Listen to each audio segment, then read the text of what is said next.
सबसे पहले नमो बुद्धाय जय भीम। नमो बुद्धाय जय भीम। अपना परिचय दे दीजिए, आप कहाँ से आई हैं? मेरा नाम किरण केसरी है, मैं आगरा से आई हूँ। आप यहाँ पे किस उद्देश्य से आई हैं? नहीं पूरा परिचय दे दीजिए। ये उसमें ऐड कर देना आप एडिटिंग। मैं यहाँ पर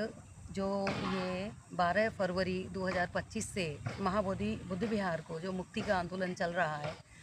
देखिए इस देश में हर किसी को एक स्वतंत्रता मिली हुई थी संविधान के बाद से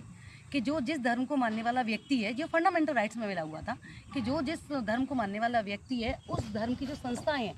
जैसे मंदिर है तो वहाँ पंडित और पुजारियों के हाथ में उनकी व्यवस्था रहती है, संचालन रहता है। और यदि मुस्लिम है तो उनका संचालन, मस्जिदों का संचालन उनके मौलवियों के हाथ में रहता है। क्रिश्चियन है तो गिरजाघरों का संचालन पादरियों के हाथ में रहता है। उसी प्रकार से बौद्धों को भी, जो भारत में बौद्ध रहते हैं, उनका भी यही अधिकार है कि जो यहाँ बुद्ध विहार है, और जैसे यहाँ जो बुद्ध का तथागत बुद्ध का जो सबसे महत्वपूर्ण बुद्ध विहार है जहाँ उनको ज्ञान प्राप्त हुआ, उस बुद्ध विहार का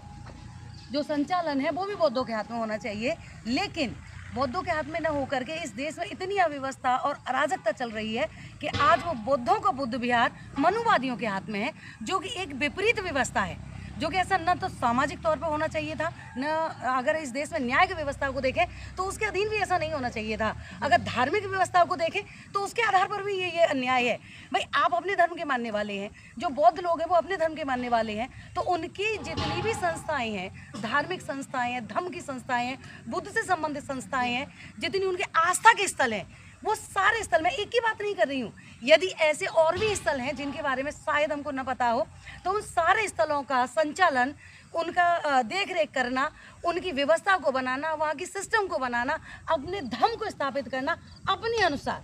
जो बौद्धों की मत है उसके अनुसार अपने मत को रखना, अपने धर्म का प्रचार और प्रसार करना, ये उनका होना चाहिए। लेकिन यहाँ बौद्धों को वो अधिकार नहीं दिया गया जो कि उन्हें मिलना चाहिए था। तो इसीलिए कि आज आज़ादी के 75 साल से भी ज़्यादा हो गए, लेकिन क्या इस आज़ाद देश में बौद्ध जो आज़ाद है, और वो देश जब यहाँ का अगर प्रधानमंत्री भी बाहर जाता है तो उसके पास सिंबल के लिए, अपनी इज्जत पाने के लिए, देश को ऊंचा दिखाने के लिए, मानवता दिखाने के लिए, मानवाधिकार दिखाने के लिए, न्याय दिखाने के लिए, सामाजिक हो, आर्थिक हो, राजनीतिक हो या धार्मिक हो, यदि उसके पास कोई शब्द है, कोई व्यक्ति है, कोई सिंबल है, तो वो बुद्ध हैं। प्रधानमंत्री भी जब बाहर जाते हैं तो न राम का नाम लेते हैं, न कृष्ण का नाम लेते हैं, न 33 करोड़ या उससे भी ज़्यादा या कम है उनके जो भी देवी हैं, देवता हैं, ईश्वर हैं, देव हैं, पुराण हैं, गीता है, महाभारत है, किसी का नाम नहीं लेते हैं, कोई किताब उनके हाथ में